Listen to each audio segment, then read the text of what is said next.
الحمد للہ وکفى والصلاة والسلام على عباده الذین اصطفى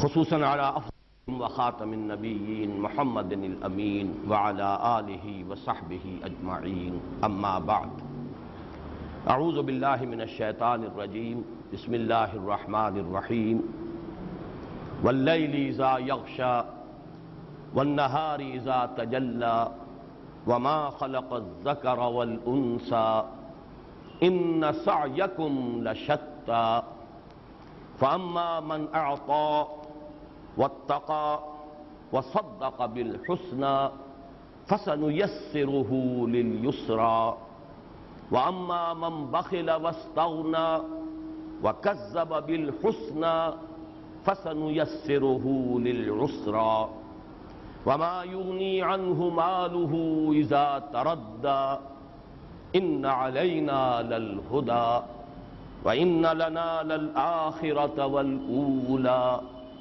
فأنذرتكم نارا تلظى لا يصلاها إلا الأشقى الذي كذب وتولى وسيجنبها الأتقى الذي يؤتي ماله يتزكى وما لأحد عنده من نعمة تجزى إلا ابتغاء وجه ربه الأعلى ولسوف يرضى صدق الله العظيم رب اشرح لي صدري ويسر لي أمري واحلل عقدة من لساني يفقهوا قولي اللهم ربنا الہمنا رشدنا واعصمنا من شرور انفسنا اللهم ارنا الحق حقا وارزقنا اتباعه وارنا الباطل باطلا وارزقنا اجتنابه اللهم ارحمنا بالقرآن العظيم واجعله لنا اماما ونورا وهدى ورحمة اللهم ذكرنا منه ما نسينا وعلمنا منه ما جهلنا وارزقنا تلاوته آناء الليل وآناء النهار واجعله لنا حجة یا رب العالمین آمین۔ جیسا کہ میں تقابل میں عرض کر چکا ہوں، اس کے اندر اب قسمیں جو ہیں وہ کم ہو گئیں اور مقسم علیہ جو ہے اب اس کی شرح و بسط ہے، اور یہ سورہ مبارکہ جو ہے زیادہ مشابہ سورہ انفطار سے، وہاں اذا والی آیات 4 رہ گئیں، اذا السماء انفطرت واذا الكواكب انتصرت واذا البحار فجرت واذا القبور بعثرت علمت نفس ما قدمت واخرت۔ اب اس کے بعد آگے بھی ساری اسی کی شرح ہے۔ اسی طرح یہاں آپ دیکھ رہے ہیں کہ 3 آیات میں قسمیں، اس کے بعد مقسم علیہ 1 آیت میں آ گیا ہے، لیکن پھر اسی کی شرح ہے جو تفصیل ہو رہی ہے آخر تک۔ تو سورہ تکویر سے مشابہ ہے سورۃ الشمس، اور سورۃ الانفطار سے مشابہ ہے اپنے اسلوب میں یہ سورۃ اللیل۔ واللیل اذا یغشی، قسم ہے رات کی جبکہ وہ چھا جائے، طاری ہو جائے، ڈھانپ لے۔ والنہار اذا تجلی، اور قسم ہے دن کی جبکہ وہ روشن ہو جائے۔ یہ باب تفاعل ہے، وہاں باب تفعیل تھا۔ والنہار اذا جلاھا، یہاں تفاعل ہے، خود روشن ہو جانا۔ والنہار اذا تجلی، اور قسم ہے دن کی جبکہ وہ روشن ہو جاتا ہے، یا شاہد ہے، گواہ ہے دن جبکہ وہ روشن ہو جاتا ہے۔ وما خلق الذکر والانثى، اور جو بنایا، اب یہاں پر بھی وہ دونوں رائیں ذہن میں رکھ لیجئے، ماں میں عرض کر چکا ہوں، ماں مصدریہ یا ماں بمانی من۔ ومن خلق الذکر والانثى، ایک مفہوم یہ جس نے بنایا مذکر اور مؤنث، نر اور مادہ، اور جو بنایا نر اور مادہ، یعنی یہ جو اس میں اس کی خلقت کے اندر جو حکمتیں مضمر ہیں، جو کسی کی خلاقی کا مظہر ہے، وہ ہے کہ اس نے نر اور مادہ کی تقسیم کی، اور اس نر اور مادہ کی تقسیم سے ہی پھر وہ ایک توالد اور تناسل کا سلسلہ آگے چلا، بقائے نسل، پریزرویشن آف دی اسپیشیز، وہ در حقیقت اسی نر اور مادہ کا جو فرق اور تفاوت ہے اس سے۔ اب ان قسموں کے بعد مقسم علیہ کیا ہے؟ ان سعیکم لشتی، یقیناً تمہاری سعی، تمہاری بھاگ دوڑ، تمہاری محنت یہ بھی مختلف ہے، یعنی جو رخ تم نے اختیار کیے وہ بھی مختلف ہے۔ شتا شتیت کی جمع ہے، شتیت کہتے ہیں مختلف، متفرق، علیحدہ علیحدہ۔ تو جہاں وہ بات تھی کہ تمہارے اندر خیر اور شر کے داعیات ہیں، پھر قد افلح من زکاہا وقد خاب من دساہا، بالکل وہی بات یہاں آئی کہ ان سعیکم لشتیٰ، لیکن میں عرض کر چکا ہوں لفظ سعی یہاں پر بہت اہم ہے کہ اس کے اندر در حقیقت خود انسان کی اپنی سعی یہ معین کر رہا ہے کہ یہاں پر اصل میں فاعل جو ہے انسان خود ہے، یہ اس کا اپنا فری چوائس ہے، اپنا اختیار ہے جس کو بروئے کار لا کر وہ اپنی سعی کا رخ معین کرتا ہے۔ ان سعیکم لشتیٰ، یقیناً تمہاری سعی و جہد، تمہاری محنت جو ہے وہ بھی مختلف قسم کی ہے۔ اس کے لیے جیسے کہ سورۃ النجم میں کہا گیا ہے وَلَيْسَ لِلْإِنسَانِ إِلَّا مَا سَعَىٰ وَأَنَّ سَعْيَهُ سَوْفَ يُرَىٰ، نہیں ہے انسان کے لیے مگر وہی کی جس کے لیے اس نے محنت کی ہے، سعی کی ہے، جد و جہد کی ہے، بھاگ دوڑ کی ہے، تگ و دو کی ہے۔ دنیا میں بھی بغیر تگ و دو کے کچھ نہیں ملتا اور آخرت میں بھی کچھ نہیں ملے گا۔ تگ و دو کرنی ہوگی، محنت کرنی ہوگی، بھاگ دوڑ کرنی ہوگی۔ ایک دنیا کے لیے محنت ہے اور ایک آخرت کے لیے محنت ہے، کرنی ہوگی۔ وَأَنَّ سَعْيَهُ سَوْفَ يُرَىٰ، البتہ اس پر اسے مطمئن رہنا چاہیے، ریسٹ ایشورڈ کہ تمہاری سعی جو ہے ضائع ہو نہیں ہوگی، وہ تمہیں دکھا دی جائے گی۔ جیسے آگے چل کر آئے گا کہ جس کسی نے بھی کمائی کی ہوگی مثقال ذرۃ خیرا یرہ، اور جس نے مثقال ذرۃ شرا اس کی کمائی کی ہوگی وہ بھی اس کو دیکھ لے۔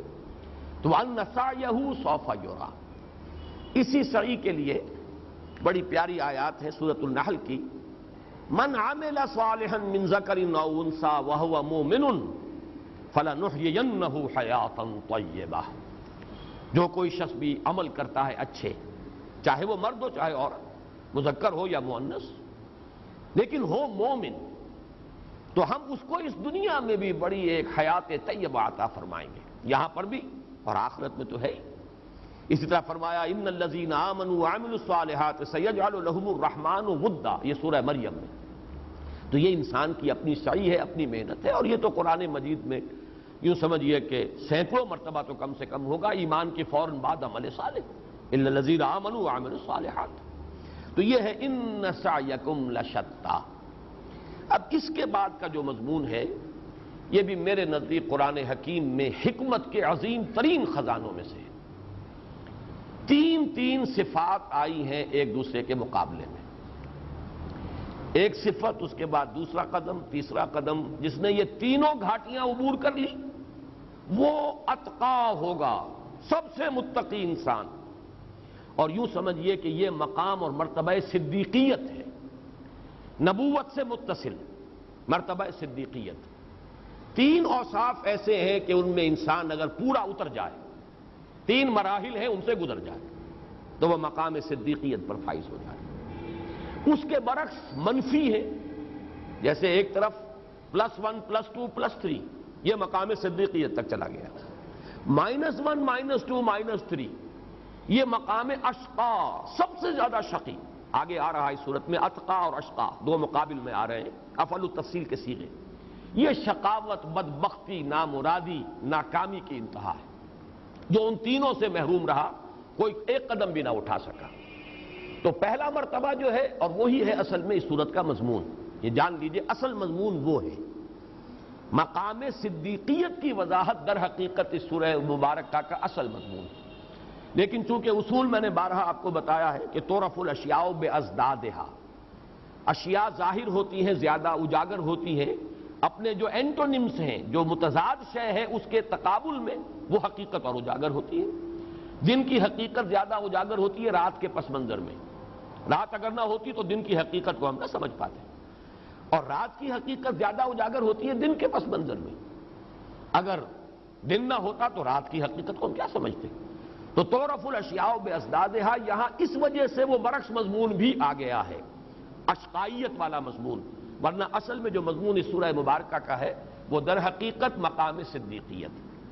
چنانچہ میں دو اقوال آپ کو سنا رہا ہوں، حضرت قفال رحمہ اللہ کا قول ہے، امام راضی نے نقل کیا ہے، نزلت هذه السورۃ، نازل ہوئی ہے یہ سورت مبارکہ فی ابی بکر و انفاقہ علی المسلمین، یہ سورہ مبارکہ نازل ہوئی ہے حضرت ابو بکر صدیق جو صدیق اکبر ہے رضی اللہ تعالی عنہ، ان کی شان میں، اور انہوں نے جو انفاق کیا مسلمانوں پر، بڑی خطیر رقمیں خرچ کی، اور وہ ضعفاء بیچارے جو غلام اور کنیزیں تھیں جو ایمان لے آئے تھے اور جن پر پہاڑ توڑے جا رہے تھے ظلم و ستم کے، انہیں خرید کر اور منہ مانگے دام دے کر انہیں خریدا ہے اور آزاد کیا ہے۔ تو نزلت هذه السورة فی ابی بکر وانفاقه علی المسلمین، یہ تو ہے حضرت قفال کا قول۔ خود امام راضی رحمۃ اللہ علیہ نے ایک عجیب قول جو ہے وہ سورۃ الضحیٰ، جو اب اگلی سورت آئے گی، اگلا جوڑا جو ہے، اس میں انہوں نے ایک بات کہی ہے بڑی پیاری۔ سورۃ واللیل سورۃ ابی بکر وسورۃ والضحیٰ سورۃ محمد صلی اللہ علیہ وسلم ورضی اللہ تعالی عنہ۔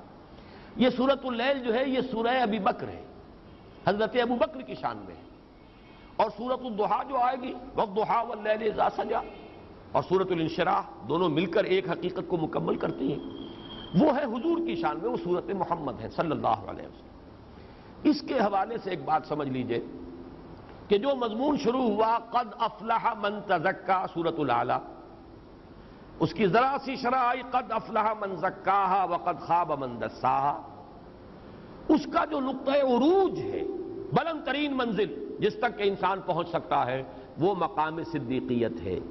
یہ ہے انسان کی اپنی سعی سے حاصل ہونے والا مقام۔ اس سے اوپر کا مقام مقام نبوت ہے۔ یہ تو پہلے بھی وہابی تھا اور اب تو اس کا سلسلہ بندی ہو گیا۔ حضور پر صلی اللہ علیہ وسلم ختم نبوت کے بعد پہلے بھی وہ انسان کی سعی و جہد اور اپنی کوئی محنت اور مشقت جو ہے اس سے وہ حاصل نہیں کیا جا سکتا تھا، وہ خالص وہابی شے ہے، وہ اکتسابی شے نہیں تھی نبوت، اور اب تو دروازہ بندی ہو گیا۔ تو شارٹ آف نبوت جو بلند ترین مقام ہے وہ مقام صدیقیت ہے۔ تو سورۃ الشمس کے بعد سورۃ اللیل میں یہ مضمون اس کلائمیکس تک پہنچ گیا کہ جو بلند ترین مقام ہے، انسان جو اپنی سعی سے، ان سعیکم، اپنی سعی سے جہاں تک رسائی حاصل کر سکتا ہے، وہ ہے مقام صدیقیت، اور وہ مضمون ہے اس سورہ مبارکہ میں۔ اب اس سے بلند جو ہے وہ وہبی معاملہ ہے، وہ نبوت و رسالت ہے، وہ مضمون ہے سورۃ الضحیٰ اور سورۃ الانشراح کا۔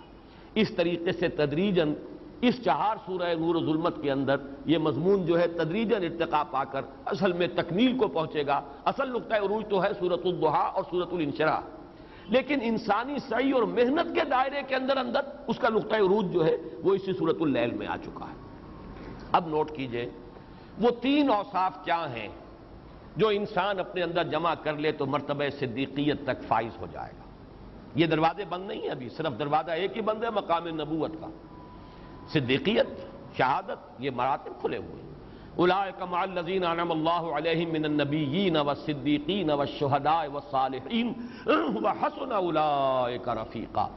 تو یہ 4 مدارج ہیں۔ صالحین یہ بیس لائن ہے، صالحین اہل ایمان، اس کے اوپر مرتبہ شہادت، اس سے بلندتر مقام صدیقیت، اس سے اوپر پھر مرتبہ نبوت و رسالت۔ وہ ہے گویا کہ آؤٹ آف ریچ انسان کی، وہ اپنی محنت کے دائرے سے باہر، اپنی محنت کے اندر ان سعیکم کا دائرہ جو ہے وہ جا کر ختم ہو جائے گا مرتبہ صدیقیت پر۔ لیکن اس وقت میں یہ عرض کر رہا تھا اب بھی یہ مراتب بند نہیں ہیں۔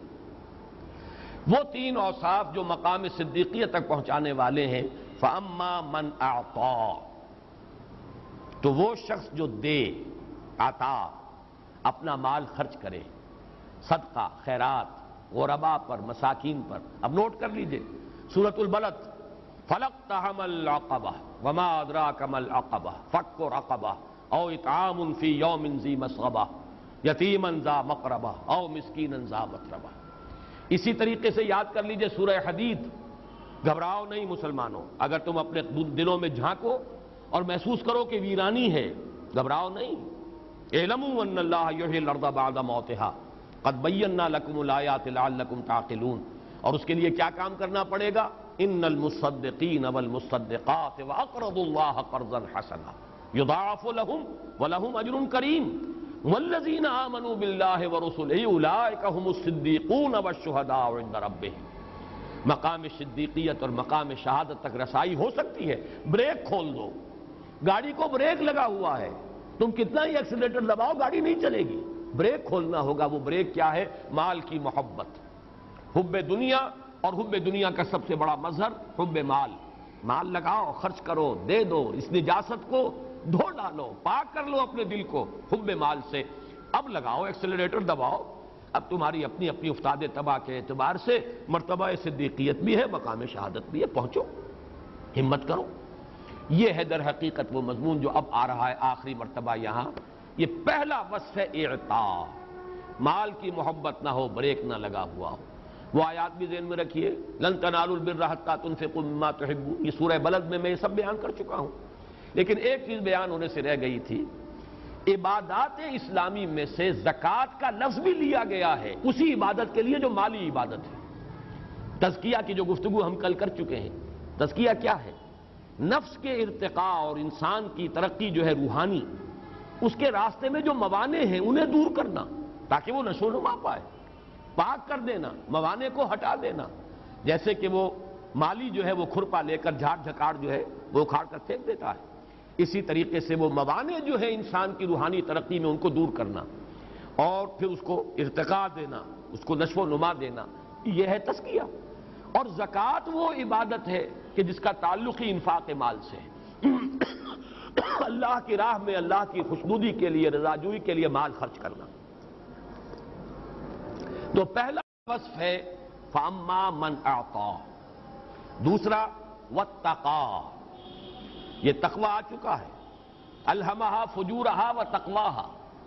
تقوی اس کا اصل مفہوم ذہن میں رکھیے، جس کے اندر وہ مورل لا موجود ہے، مؤثر ہے، جو نیکی بدی میں امتیاز کرتا ہے، جو نیکی کی طرف چلنا چاہتا ہے بدی سے رکتا ہے، جس میں ایک احساس مسئولیت ہے، جو پھونک پھونک کر قدم رکھتا ہے.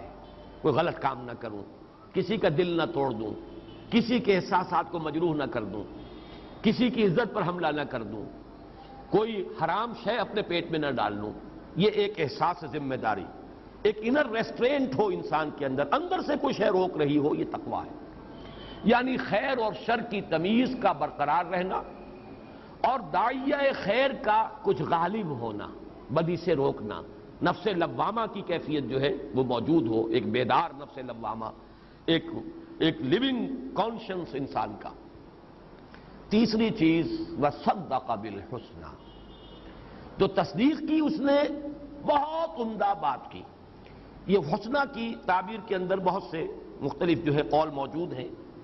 سب سے اہم قول جس پر کہ تقریباً ہمارے تمام متقدمین کا اجماع ہے، اس سے مراد ہے الکلمۃ الحسنى، جو سب سے اچھا کلمہ ہے، الکلمۃ الطیبہ، لا الہ الا اللہ محمد الرسول اللہ. یعنی جو دعوت رسالت محمدی کا جو ایک یوں سمجھیے کہ نٹ شیل میں جو لب لباب ہے، جس نے اس کی تصدیق کی. اور اس کے اندر عموم کو بھی لیجئے، ہر خیر کی، ہر بھلی بات کی تصدیق.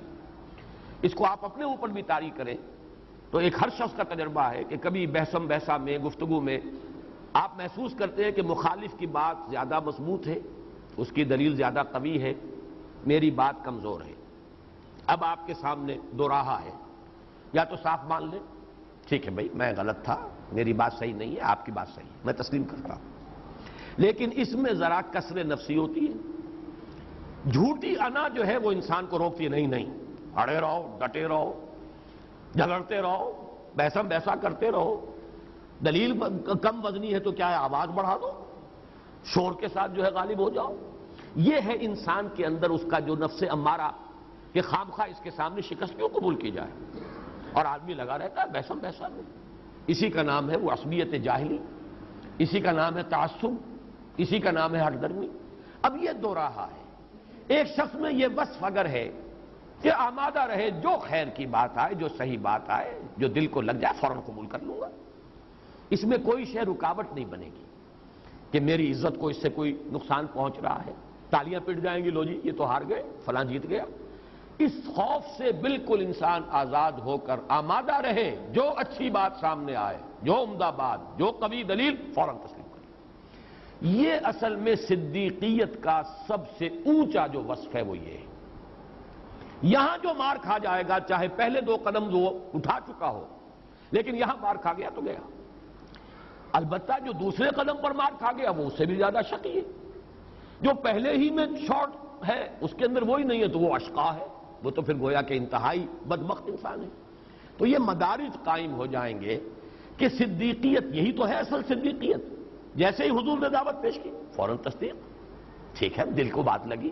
یہ سوچا ہی نہیں کہ میں تو زیادہ بڑا عہدہ رکھتا ہوں محمد کے مقابلے میں صلی اللہ علیہ وسلم رضی اللہ تعالی عنہ. حضور کے پاس قریش کی جو ٹرائبل ہائرارکی تھی اس کا کوئی عہدہ نہیں تھا.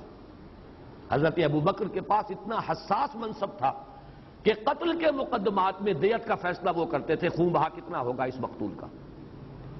کس قدر سینسیٹیو ایشو ہے ٹرائبل زندگی کا، یہ عہدہ تھا ان کے پاس. حضور کے پاس کوئی عہدہ نہیں.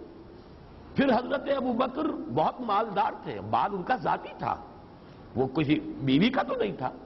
اب جو بھی معیارات وہاں کے ہیں میں اس کے اعتبار سے تقابل کر رہا ہوں، ورنہ کہاں حضور کی شان اور کہاں ابوبکر.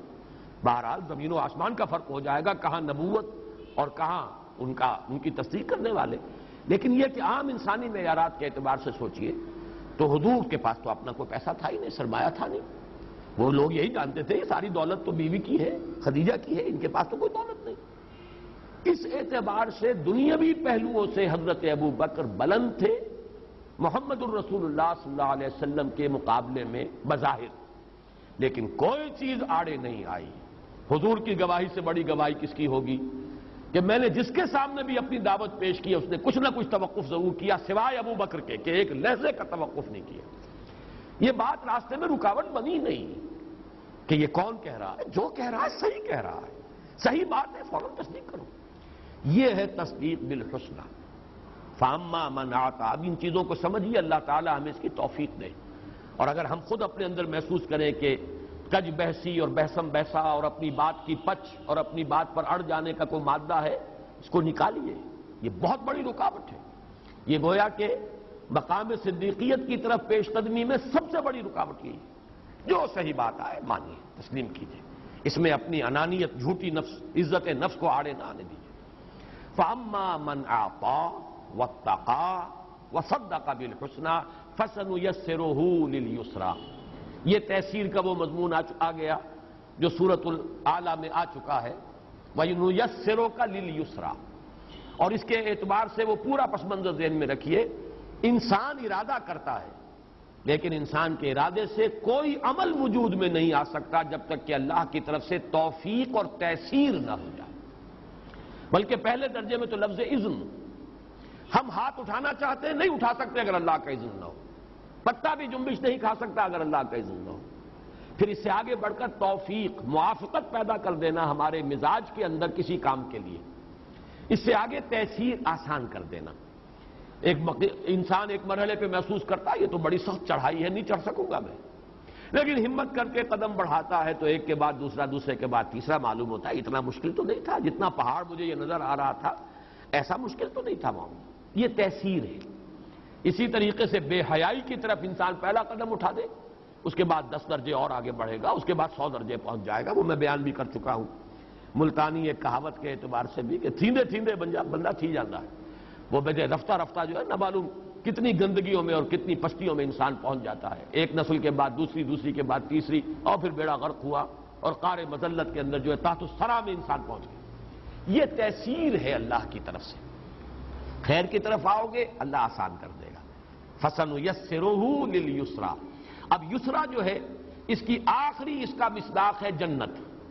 ہم اس کو آسان کر دیں گے بڑی آسانی کے لیے، یعنی سہج سہج آسان کرتے ہوئے، حق کی منزلیں طے کراتے ہوئے، سلوک کے مراحل طے کراتے ہوئے، عمل صالح کی تمام منزلوں سے گزار کر اور پھر جنت تک پہنچا دیں گے.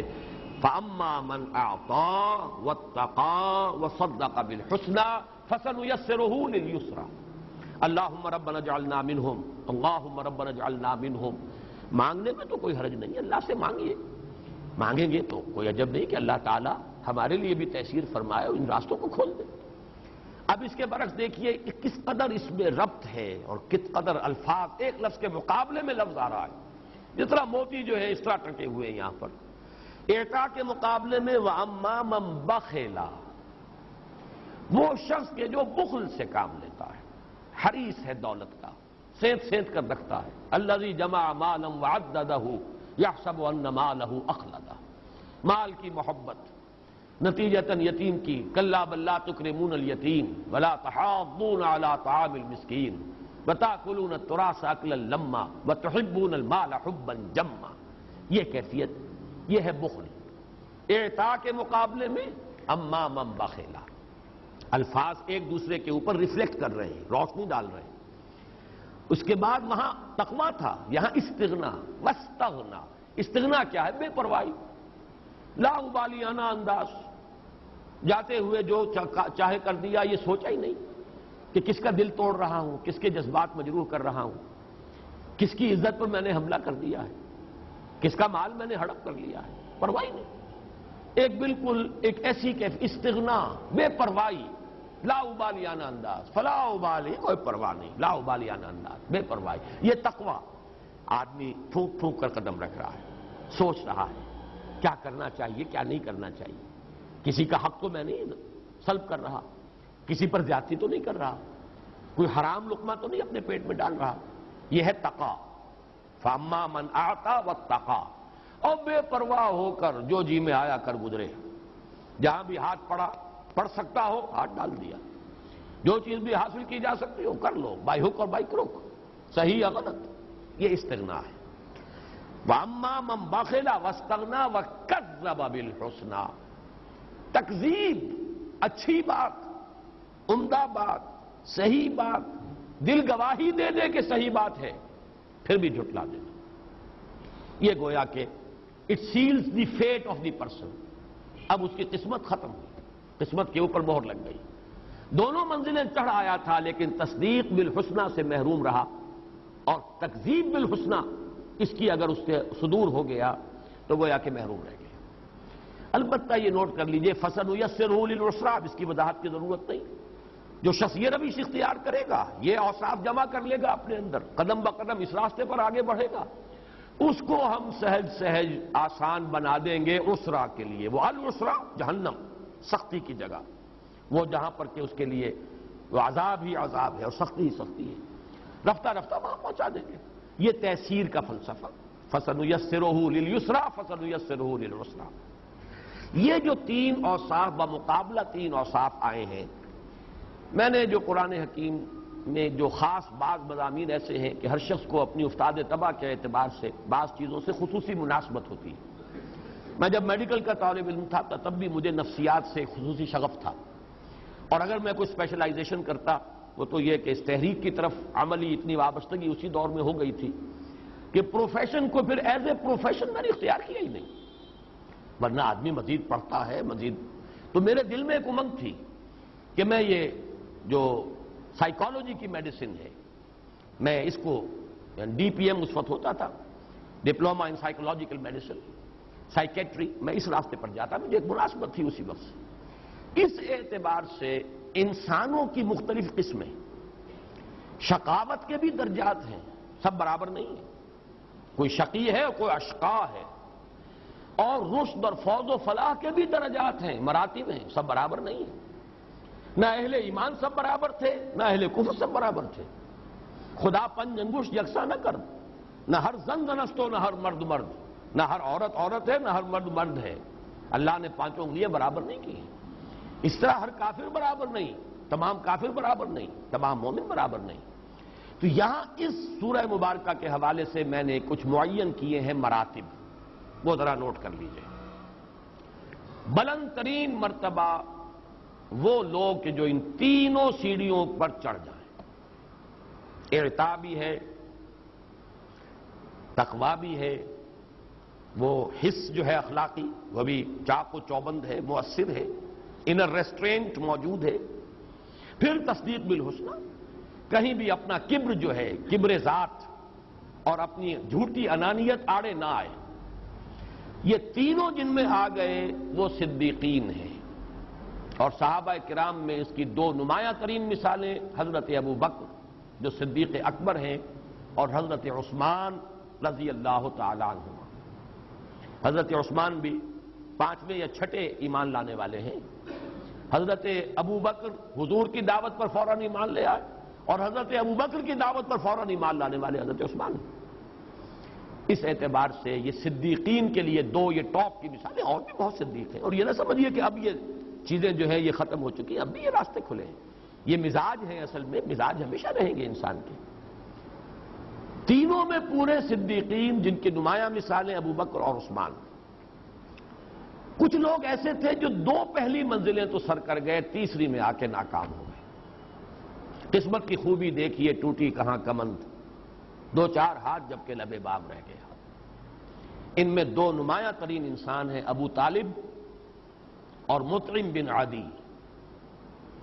ابو طالب نے مانا کہ بھتیجے میں جانتا ہوں کہ تیرے دین سے بہتر دین کوئی نہیں، لیکن میں ایمان نہیں لاؤں گا، اب میں موت کو سامنے دیکھ کر ایمان لے آؤں تو عرب کی عورتیں تانا دیں گی کہ ابو طالب موت سے ڈر گیا۔ یہ انانیت ہے، یہ ہے وہ کہ جو تصدیق بالحسنہ سے رک رہا ایک شخص صرف اس وجہ سے دنیا کیا کہے گی، دنیا مجھے بزدل سمجھے گی۔ قریش کی عورتوں کا تانا نہیں میں برداشت کر سکتا کہ ابو طالب موت سے ڈر گیا۔ کہاں محروم ہوا ایک شخص؟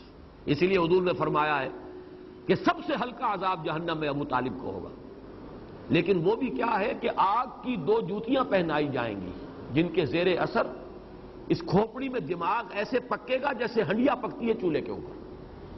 یہ تو ہلکا ترین عذاب ہے وہاں کا۔ اور اس کی دوسری مثال مطعم بن عدی، جس نے حضور کو پناہ دی طائف سے جب واپس آئے، 6 بیٹوں کو لے کر نکلا ہے ہتھیار سجا کر، اور اپنی پناہ میں اور اپنی امان میں لے کر آیا ہے حضور کو مکے کے اندر، ایمان نہیں لایا۔ کہاں ناکام رہا؟ کیسا شخص ہوگا وہ؟ اس کی شرافت نفس، اس کی شجاعت۔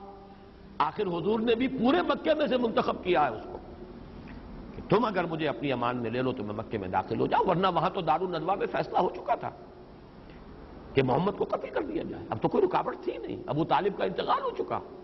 اب بنو ہاشم کا سردار ابو لہب ہے جو سب سے بڑھ کر دشمن ہے محمد کا صلی اللہ علیہ وسلم، وہ دنیاوی پروٹیکشن ختم ہو چکی۔ یہی وجہ ہے کہ حضور طائف گئے تھے، لیکن وہاں بھی چونکہ دنیاوی اعتبار سے ناکامی ہوئی، واپس آئے، واپس آگے داخل کیسے ہو؟ تو حضور کی نگاہ انتخاب پڑی ہے مطعم بن عدی پر، اور حضور نے اسی کے بارے میں کہا تھا غزوہ بدر، جب وہ 70 قیدی تھے قریش کے، حضور نے فرمایا تھا کہ اگر آج مطعم زندہ ہوتا، اگر وہ سفارش کرتا، میں ان 70 کے 70 کو چھوڑ دیتا۔ تو ایک احسان عظیم ابو طالب کا بھی ہے حضور پر، 10 برس تک وہ آڑ بنے رہے ہیں، قریش اقدام نہیں کر سکے حضور کے خلاف ابو طالب کی وجہ سے، اور بہت احسان بڑا ہے اور ہم سب پر ہے، ابو طالب کا بھی ہے، مطعم بن عدی کا بھی ہے، کہ اس نے اپنے 6 بیٹوں کو، اس نے پہلے تو یہ کہلوا دیا تھا کہ ہاں چلے آئیے آپ مکے میں، میری امان ہے آپ کو۔ حضور نے پھر پیغام بھیجا ہے، یوں نہیں میں اگر داخل ہوا فوراً ہی کسی نے حملہ کر دیا، لوگوں کو تو پتہ نہیں ہے، تم آ کر لے کر جاؤ مجھے۔ تو وہ اپنے 6 جوان بیٹوں کو ہتھیار سجا کر لے کر مکے سے باہر آیا ہے اور حضور کو لے کر گیا ہے، اور مکے میں اعلان کرتا گیا ہے محمد میری امان میں نے امان۔ اب یہ ان کی ٹرائبل لائف تھی، ایک شخص نے امان دے دی، امان ہے۔ اور یہی گویا کہ بقیہ جو 2 برس یا 2.25 برس جو گزرے ہیں مکے کے اندر، گویا کہ پہلے اگر کوئی امان تھی دنیاوی، اصل امان تو اللہ کی ہے، لیکن یہ عالم اسباب ہے۔ عالم اسباب میں پہلے 10 برس امان رہی ہے تو وہ ابو طالب کی، اور بعد کے یہ جو 2 برس ہے، 2.25 یا 2.5 برس جتنے بھی ہیں، ان میں اگر امان تھی تو وہ مطعم بن عدی کی تھی۔ اب چلیے، یہ ہوئے وہ کہ جو بخیل بھی نہیں تھے، نہ ابو طالب نہ مطعم بن عدی، شریف انسان، لیکن یہ کہ تصدق بالحسنہ پر آ کر ناکام ہو گئے، کذب بالحسنہ کے جرم کے مرتکب ہو گئے، محروم ہو گئے۔ اس میں ایک درجہ اور نیچے آئیے، 2 میں انسان پورا ہے، تیسرے میں تاخیر ہو گئی، تصدیق بالحسنہ فوراً نہیں ہوئی، وقت لگا، یہ ایک درجہ نیچے آ گیا، اور اس درجے پر فائز ہیں حضرت عمر، حضرت حمزہ رضی اللہ تعالیٰ۔ 6 برس گزرے ہیں، صدق بالحسنہ میں 6 سال کی تاخیر ہے، لیکن بخل بھی نہیں تھا نہ حمزہ میں نہ عمر میں، اور اسی طریقے سے شجاعت اور حمیت اور مروت، یہ چیزیں بھی موجود ہیں۔ حمزہ اور عمر رضی اللہ تعالیٰ عنہما یہ مرتبہ شہادت پر فائز ہیں، دونوں شخصیتیں، بلند ترین مثالیں جو ہیں وہ حضرت عمر، حضرت حمزہ رضی اللہ تعالیٰ عنہما۔ اس کے مقابل میں نوٹ کیجئے، ابو جہل ہے جو رہ گیا، پہلی چیز اس میں تھی، بخیل نہیں تھا، پہلی بات پوری تھی، لیکن دوسرے مرحلے پر آ کر وہ ناکام ہو گیا، وہ ہے ابو جہل۔ اور اگر کہیں وہ ایمان لے آتا، جیسے میں نے کہا ابو طالب اور مطعم بن عدی ایمان لے آتے، صدیقین میں سے ہوتے، ابو جہل ایمان لے آتا تو شہداء میں سے ہوتا۔ یہی وجہ ہے کہ حضور نے ترازو کے اندر ایسا تولا ہے برابر، ایک پلڑے میں ڈالا ہے حضرت عمر کو اور ایک میں ڈالا ہے ابو جہل کو، اے اللہ عمرو ابن ہشام یعنی ابو جہل اور عمر ابن الخطاب میں سے ایک کو تو ضرور میری جھولی میں ڈال دے۔ اب قرۂ فال بنا میں من دیوانہ زدن اللہ تعالیٰ نے منتخب کر لیا حضرت عمر کو، وہ عمر ابن الخطاب سے عمر فاروق بن گئے۔ یہی قرۂ فال اگر ہوتا تو ابو جہل جو ہے وہ بھی اپنے مزاج کے اعتبار سے بہادری شجاعت یہ اس میں تھی، اسی طریقے سے بخل نہیں۔ اس نے، میں نے بارہا آپ کو سنایا، اس نے کہا یہ کہ بنو ہاشم نے کھانے کھلائے، ہم نے ان سے بڑھ کر کھلایا، انہوں نے مہمان نوازیاں کی، ہم نے ان سے بڑھ کر کی، ہم کندھے سے کندھا ملائے چلے آ رہے ہیں، اب اگر ان کی نبوت مان لیں تو ہم تو ہمیشہ کے لیے ان کے غلام ہو جائیں۔ یہ ہے تیسرا بلکہ چوتھا مرحلہ۔ اب آئیے سب سے نیچے تحت الثری میں، کل خیر سے خالی، بخیل بھی اور بزدل بھی اور تعصب بھی، ہٹ دھرمی بھی، تکبر بھی، حسد بھی، ساری برائیاں جمع۔ اس کے لیے دو نام نوٹ کر لیجئے، ابو لہب، بدترین انسان، یہی وجہ پوری سورت اس شخص کے نام سے، تبت یدا ابی لہب وتب ما اغنی عنہ مالہ وما کسب سیصلی نارا ذات لہب وامرأتہ حمالۃ الحطب فی جیدہا حبل من مسد۔ اور اس کے ساتھ بریکٹ کر لیجئے ولید بن مغیرہ، وہ شخص جس پر اللہ کا غضب سورہ نون میں بھی بھڑکا ہے، فلا تطع کل حلاف مہین ہماز مشاء بنمیم مناع للخیر معتد نسیم عتل بعد ذلک زنیم ان کان ذا مال وبنین اذا تتلی علیہ آیاتنا قال اساطیر الاولین۔ وہی ہے جس کا ذکر سورۃ النجم میں ہے، وَأَعْطَىٰ قَلِيلًا وَأَكْدَىٰ، بخیل انسان۔ وہی ہے جس کا ذکر جو ہے وہ سورہ مدثر میں ہے، ذرنی ومن خلقت وحیدا وجعلت له مالا ممدودا وبنین شہودا ومہدت له تمہیدا ثم یطمع ان ازید کلا انہ کان لآیاتنا عنیدا سأرہقہ صعودا۔ یہ ہے آخری کردار، بدترین کردار، ابو لہب اور ولید بن مغیرہ۔ آخری بات اس میں نوٹ کر لیجئے، اگر یہ ایمان لے آتے تو کیا ہوتا؟ بدترین منافق ہوتے، جیسے کہ عبداللہ ابن ابی، ایمان تو لے آیا، بظاہر مسلمان ہے، لیکن بدترین منافق ہوتے اگر یہ ایمان لے آتے۔ یہ ہے میرا حاصل مطالعہ شخصیتوں کا، مخالفین، معاندین، محرومین، موافقین، مومنین جو آئے ان کے بھی درجات ہیں، صدیقیت کا اور مقام ہے، شہادت کا اور رتبہ ہے، عام صالحین اور ہیں۔ اسی طریقے سے مخالفین میں یا یہ کہ جو محروم رہ گئے، محرومین میں تو ابو طالب اور مطعم بن عدی بھی ہے، محرومین میں پھر ابو جہل بھی ہے، اس سے زیادہ شقی ہے، اور ان میں اشقا جو ہے وہ ابو لہب ہے، امیہ ابن خلف ہے، اسے بہت سے میں نے تو چند نام دیے ہیں آپ کو، ولید بن مغیرہ ہے۔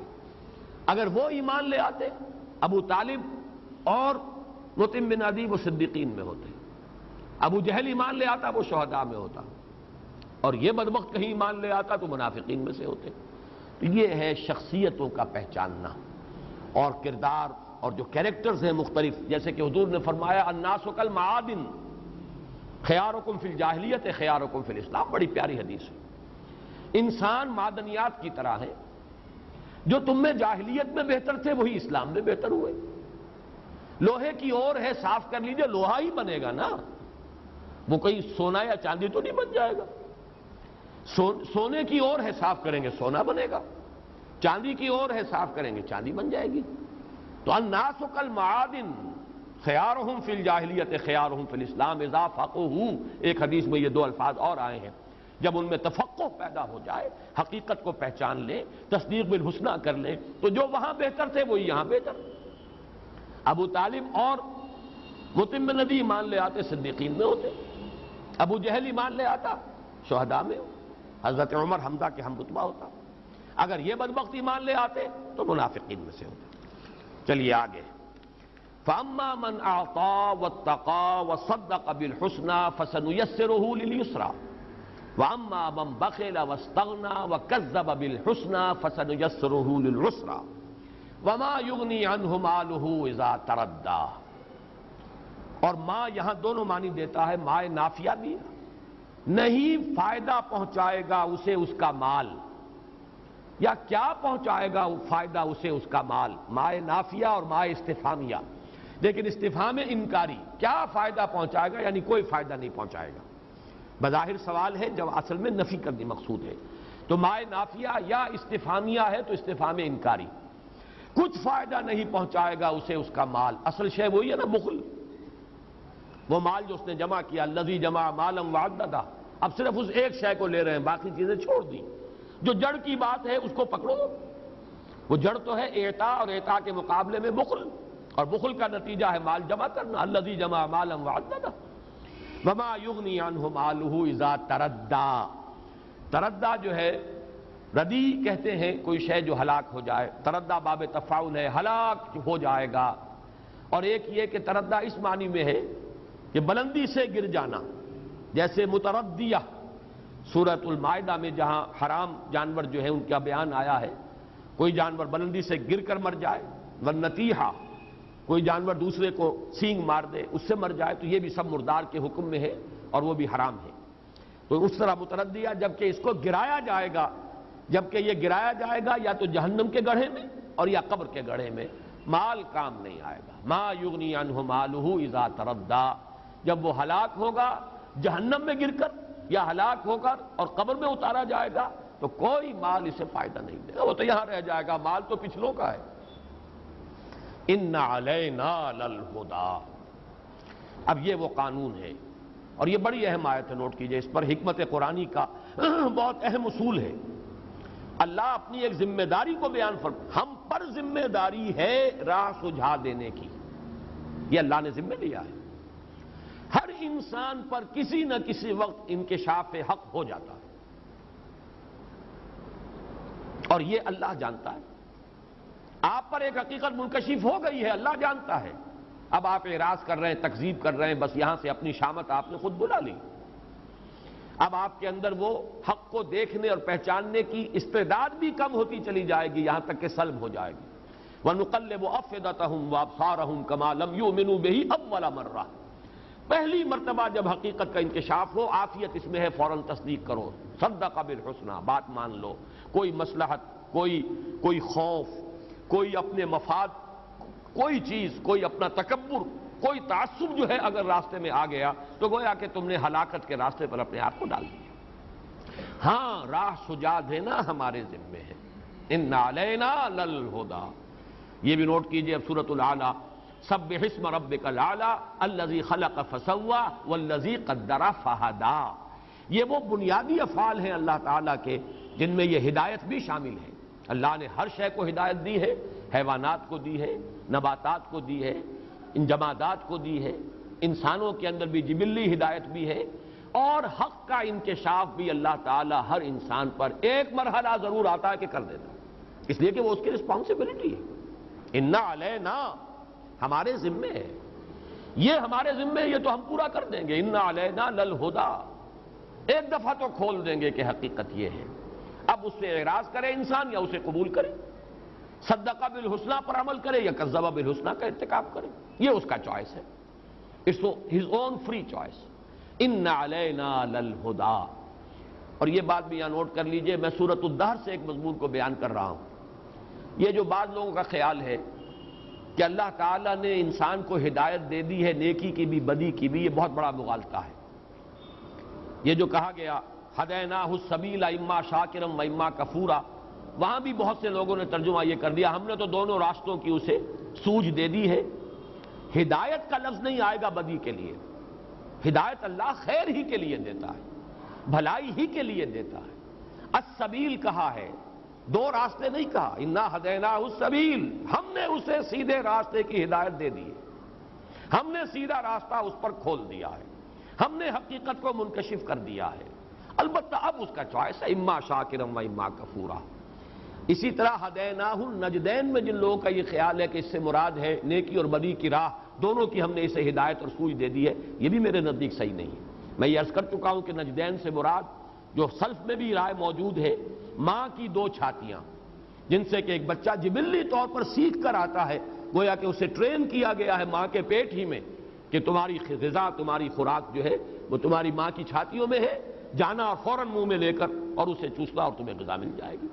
بلکہ میں نے مثال دی تھی، بکری کا وہ بچہ نومولود، اس کی ٹانگیں بھی ابھی کانپ رہی ہیں، اسے کھڑا نہیں ہو رہا اپنی ٹانگوں کے اوپر، لیکن لپکتا ہے ماں کی تھنوں کی طرف، کہیں سے سیکھ کر آیا، ہدیناہ النجدین۔ تو اس کے لیے لفظ ہدایت وہاں آیا ہے، بدی کے لیے ہدایت کبھی نہیں، یہ لفظ نہیں۔ یہ لفظ اتنا اونچا ہے کہ بدی کے لیے یہ لفظ جو ہے اس کا استعمال ہی میرے نزدیک اس لفظ کی توہین ہے۔ ان علینا للہدی، ہدایت ہمارے ذمہ ہے، حق کا منکشف کر دینا ہمارے ذمہ ہے، حجت ہم قائم کر دیں گے۔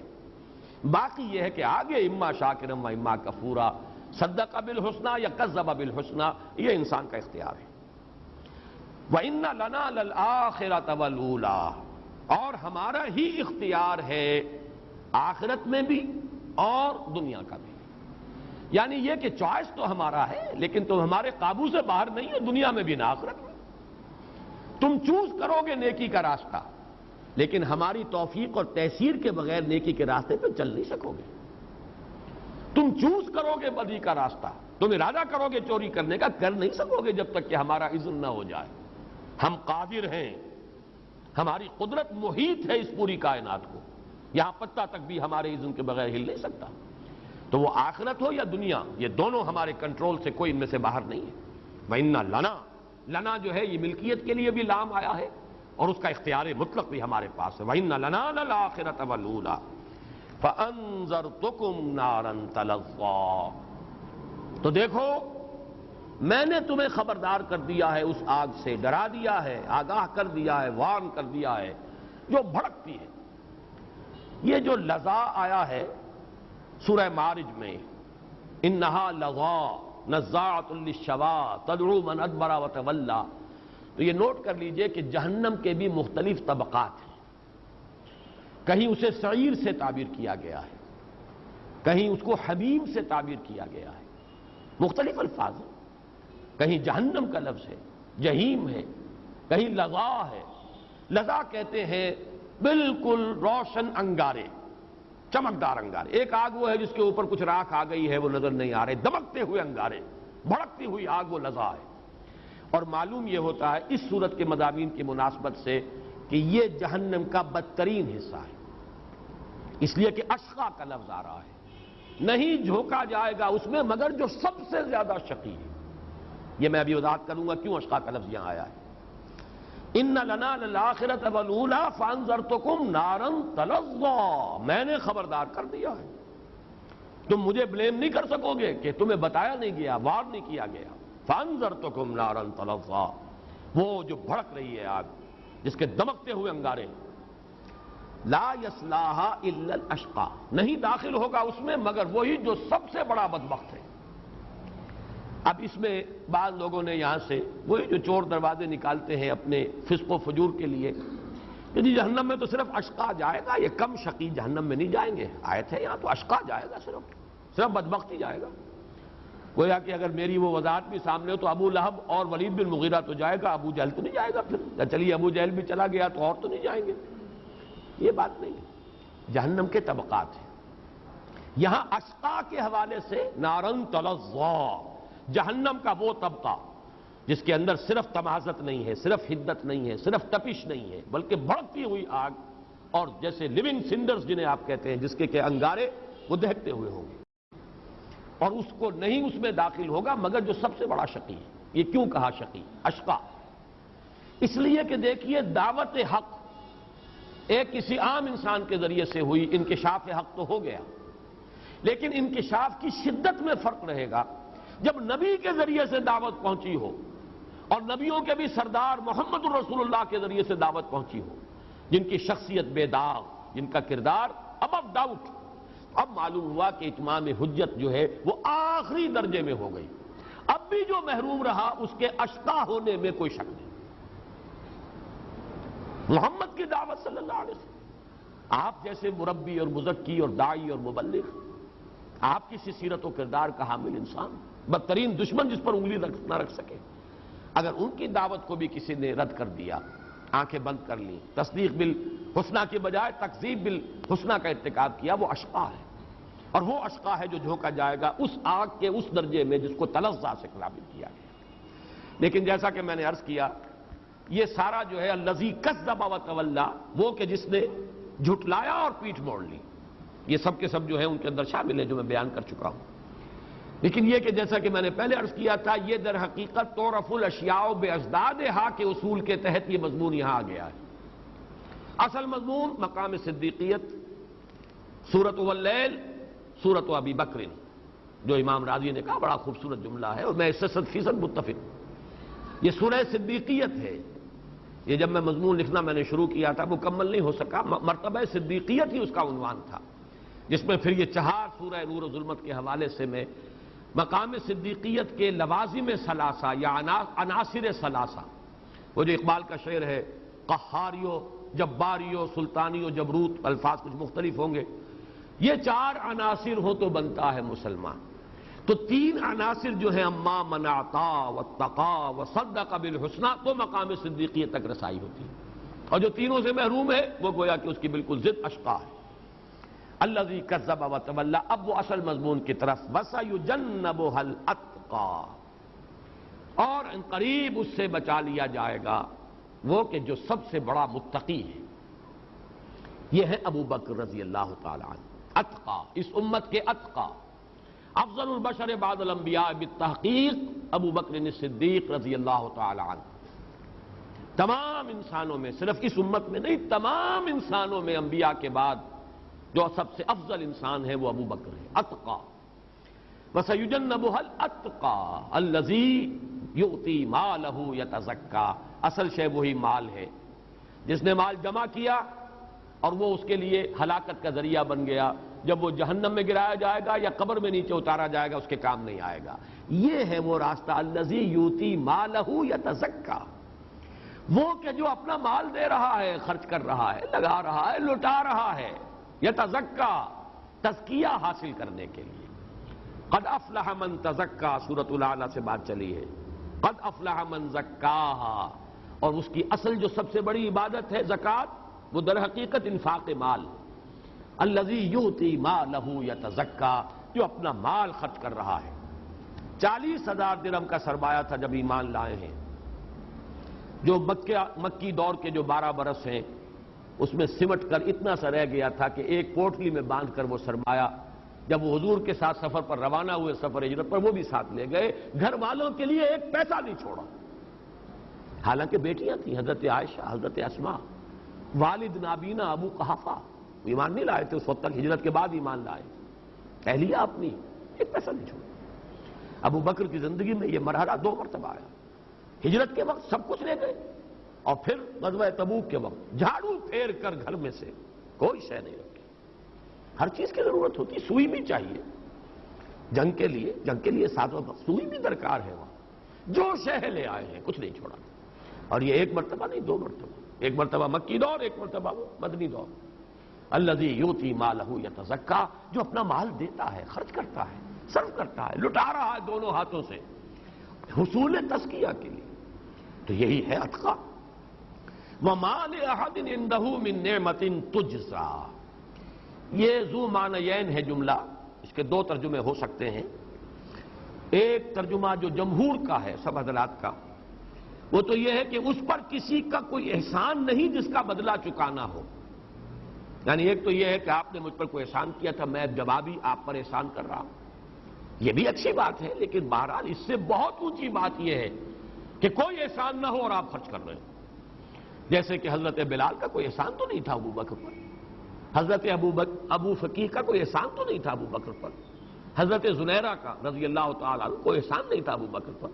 وَمَا لِأَحَدٍ عِندَهُ مِن نِعْمَةٍ تُجْزَىٰ، اور نہیں ہے اس پر کسی کا کوئی احسان و انعام کہ جس کا بدلہ دینا مقصود ہو۔ یہ تو ہے جمہور کا ترجمہ۔ مولانا اصلاحی صاحب نے ایک بات نکالی ہے، بات بڑی لطیف ہے، عمدہ ہے، لیکن میں یہ کہوں گا کہ یہ ذو معنیین مانیں گے اس جملے کو، دونوں معنی مراد ہیں۔ اور یہ فصاحت و بلاغت کا ایک اہم معاملہ ہوتا ہے کہ ایسے الفاظ جس کے دونوں جو پہلو ہیں جن کا احتمال ہے دونوں صحیح ہوں، اس کی کسی پر عنایت کسی بدلے کی خاطر نہیں ہے۔ یعنی کوئی احسان وہ کر رہا ہے تو اس لیے نہیں کر رہا کہ مجھے بھی کوئی بدلے میں ملے، خالصۃ لوجہ اللہ، جو سورہ دہر میں آیا تھا، انما نطعمکم لوجہ اللہ لا نرید منکم جزاء ولا شکورا، ہم تمہیں کھانا کھلا رہے ہیں تو صرف اللہ کی رضا جوئی کے لیے، تم سے تو ہمیں کوئی شکریہ بھی نہیں چاہیے، نہ کوئی ہمیں یہ چاہیے کہ تم ہمارا احسان مانو، جزا تو بہت بڑی بات ہے، ہمیں کچھ نہیں چاہیے، ہماری جزا اللہ پر، ہم اللہ سے لیں گے جو لیں گے۔ یہ ہے، یہ بھی گویا کہ، اور یہی سورہ مدثر میں جو آیا فرمایا وَلَا تَمْنُن تَسْتَكْثِرْ، اس کا بھی بعض لوگوں نے مفہوم یہ لیا ہے، اگرچہ میرے نزدیک دوسرا مفہوم زیادہ راجح ہے، لیکن یہ کہ آپ احسان نہ کریں کسی پر کہ بدلے میں اور زیادہ اس سے لیں، یہ ایک بڑی یعنی دنات تباہ کی بات ہے۔ بعض چیزیں وہاں مذکور ہیں، یہ وہ وَثِيَابَكَ فَطَهِّرْ وَالرُّجْزَ فَاهْجُرْ، اب یہ چیزیں بھی جو ہے حضور کے مقام سے تو بہت ہی ہمیں فرو معلوم ہوتی ہیں، لیکن یہ ابتدائی دور کی وحی ہے، بالکل آغاز میں اپنے کپڑوں کو بھی پاک رکھیے، ناپاکی اور نجاست کی ہر کیفیت سے اپنے آپ کو دور رکھیے۔ اسی میں یہ بھی ہو سکتا ہے مفہوم جو لیا گیا ہے کہ احسان کسی پر اس لیے نہ کیجیے کہ کوئی بدلہ اس سے لینا ہو اور اس سے اپنے لیے کثرت جو ہے وہ اور درکار ہو، معاذ اللہ اس کا کوئی امکان نہیں، لیکن یہ کہ ایک امکان وہاں بھی لیا گیا ہے، تو مولانا اصلاحی صاحب نے اس کا یہ ترجمہ کیا ہے۔ بہرحال الفاظ جو ہے محتمل ہیں معنیین کے، ذو معنیین، دو معنوں موجود ہیں، لیکن بہرحال میں ترجیح دے رہا ہوں اسی کو جو جمہور کی ہے کہ کوئی احسان نہیں ہے ان پر کسی کا جس کا بدلہ چکانا ہو۔ البتہ جو دلیل دی ہے مولانا اصلاحی صاحب نے وہ صحیح نہیں ہے، اس کا یہ مطلب ہے کہ اگر کوئی احسان ہو اور اس کے کوئی انسان کرتا ہے تو یہ انہوں نے کہا کہ یہ تو اچھی بات نہیں، حالانکہ میرے نزدیک وہ بھی بات اچھی ہے، یہ بھی شکر ہے کہ آپ نے احسان کا بدلہ احسان سے دیا، حل جزاء الاحسان الا الاحسان، یہ کوئی بری بات اور گھٹیا بات نہیں ہے، لیکن یہ کہ اس سے بلند تر درجہ یہ ہے کہ آپ پر کسی کا کوئی احسان نہ ہو اور آپ اس کے ساتھ احسان کر رہے ہوں، تو یہ بلند تر درجہ ہے، یہ مقام ہے کہ جو حضرت ابوبکر کی مقام اور مرتبے سے زیادہ مناسبت رکھنے والا ہے۔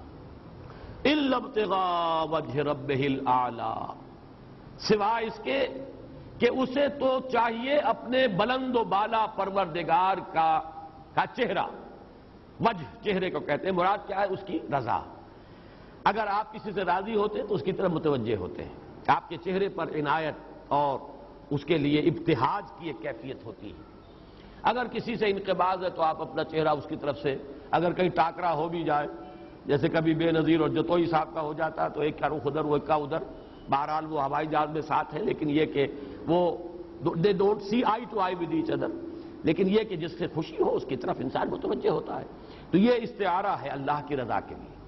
إِلَّا ابْتِغَاءَ وَجْهِ رَبِّهِ الْأَعْلَىٰ، یہاں پر بھی مولانا مودودی نے کوٹ کیا ہے حضرت ابوبکر کا قول کہ والد ابو قحافہ نے حضرت ابوبکر کو ملامت کے انداز میں کہا، ابوبکر میں سنتا ہوں تم بڑے کمزور اور نحیف قسم کے غلاموں کو خرید کر آزاد کر رہے ہو، اگر کوئی نیکی کرنی ہے تو ذرا توانا قوی غلاموں کو آزاد کرو تاکہ وہ دست و بازو بنے۔ یہ عرب کی روایت ہے، ان کی ٹرائبل روایات میں سے، جس غلام کو آزاد کر دیا جاتا تھا تو وہ بھی آزاد کرنے والوں کا ممنون احسان رہتا تھا ساری عمر، وہ پھر موالی کہلاتے تھے ان کے، ہیں تو آزاد لیکن بالکل آزادوں کے برابر تو پھر بھی نہیں ہوئے نا، داغ لگا ہوا ہے غلامی کا، تو وہ ان کے گویا کے تابع شمار ہوتے تھے جنہوں نے انہیں آزاد کیا۔ تو ابوبکر اگر اپنی رقم انویسٹ کرنی ہے تو توانا اور مضبوط طاقتور غلاموں پر اپنی رقم لگاؤ تاکہ وہ تمہارے دست و بازو بنے، مددگار بنے، قبائلی زندگی میں ان بازوؤں کی بڑی اہمیت ہے۔ تو اس کی روایت ہے حضرت عامر ابن عبداللہ ابن زبیر رضی اللہ تعالی عنہما سے، حضرت عامر تو تابعی ہیں جو عبداللہ ابن زبیر رضی اللہ تعالی عنہما کے بیٹے ہیں، وہ روایت کر رہے ہیں، اور آپ کو معلوم ہے کہ زبیر جو ہیں وہ بھی حضرت ابو بکر کے داماد ہیں، حضرت اسما کے شوہر رضی اللہ تعالی عنہما، تو ان کے بیٹے ہیں عبداللہ، ان کے بیٹے عامر، ان سے روایت ہے کہ جب ابو قحافہ نے یہ بات کہی کہ ابو بکر تم یہ کمزور اور بڑے نحیف قسم کے غلاموں کو خرید کر آزاد کر رہے ہو، تم نے ذرا قوی اور توانا لوگوں پر رقم لگائی ہوتی، تو جواب میں حضرت ابو بکر نے فرمایا اے ابا، اب یہ دیکھیے یہاں پر ابا ہم تو کہتے ہیں نا یہ کہ ابا عربی زبان میں جیسے یا ابتا یہ ہا آ جاتا ہے محبت کے انداز میں، یہ کسی کو جو ہے خطاب کرنا کہ ابا جان انما ارید ما عند اللہ، مجھے تو وہ چیز مطلوب ہے جو اللہ کے پاس ہے، مجھے یہاں دنیا کا کوئی اجر و ثواب کہ کوئی میرا دست و بازو بنے، کوئی میرا مددگار بنے، یہ میرے پیش نظر ہے ہی نہیں، یہ میرا مطلوب مقصود ہی نہیں۔ اے ابا انما ارید ما عند اللہ، میرا ارادہ میں چاہتا ہوں وہ شے جو اللہ کے پاس ہے۔ اب آخری بات نوٹ کیجئے، وَلَسَوْفَ يَرْضَىٰ، اور ان قریب وہ راضی ہو جائے گا۔ یہاں بھی ذو معنی ہے کلام، کون راضی ہو جائے گا؟ اللہ راضی ہو جائے گا، یہ بھی صحیح، اور وہ راضی ہو جائے گا، ابو بکر بھی راضی ہو جائے گا، یہ بھی صحیح۔ یہ تو وہی مضمون ہے، رضی اللہ عنہم ورضوا عنہ، اللہ ان سے راضی، وہ اللہ سے راضی۔ یہ تو باہمی رضامندی ہے ایک دوسرے کی، بندے اور رب کے مابین رضائے باہمی کا معاملہ ہے، اور یہ انسان کی روحانی ترقی کا بلند ترین مقام ہے۔ نوٹ کیجئے سورۃ الفجر کی جو یا آخری آیات میں، یا ایتھا النفس المطمئنہ ترجعی الی ربک راضیۃ مرضیہ۔ اور ایک بات آخری عرض کرتا ہوں، یہ مقام صدیقیت کے لیے یہ آیت ہے، اسی لیے میرے نزدیک اگرچہ یہاں پہ ترجمہ تو یہ بھی ہو سکتا ہے اللہ راضی ہو جائے گا، لیکن زیادہ راجح ترجمہ یہ ہے کہ ابو بکر راضی ہو جائے گا، اللہ اتنا دے گا کہ راضی کر دے گا ابو بکر کو۔ اور وہ کیوں؟ وہ اس مناسبت سے اگلی صورت ہے سورۃ محمد صلی اللہ علیہ وسلم، بقول امام راضی، وہاں آیت کیا آئی ہے؟ وَلَسَوْفَ يُعْطِيكَ رَبُّكَ فَتَرْضَىٰ، ان قریب اے محمد آپ کا رب آپ کو اتنا نوازے گا، اتنا دے گا کہ آپ راضی ہو جائیں گے۔ وہاں ترضا ہے، یہ صیغہ ہے مخاطب کا، آپ راضی ہو جائیں گے۔